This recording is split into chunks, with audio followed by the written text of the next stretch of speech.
grandfather was a Marine during World War II in Korea, and he had always ingrained in our mind that military service is something that's really important. I mean, he was the guy that up until the day he died, he was sitting in his chair with his Marine Corps hat on, watching the History Channel. So I always knew that I wanted to serve in the military. So right out of high school, I took a few months just to myself, and then I enlisted as an infantryman, and I shipped off to basic in April of 2013 to Fort Benning, Georgia.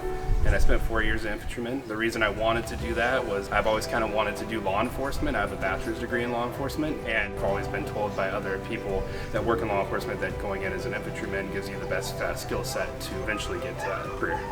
The reason I transferred to the reserves was I was going through the ETS process of active duty, and you're required to get a signature from a reserve recruiter. I had no intent in joining the reserves. I went there, talked to the guy for a little bit, and he was telling me about the benefits that's available if you stay in the reserves, and he brought up that I couldn't stay infantry, and I was like, well, if I can't be infantry, I'm good. But then he started going over the other options. I told him I liked animals, and he's like, well, you could play with cats and dogs if you do 68 Tango, a veterinary technician. And that was 2016, so I've been total service about 11 years now. It's something that's gonna make you happy.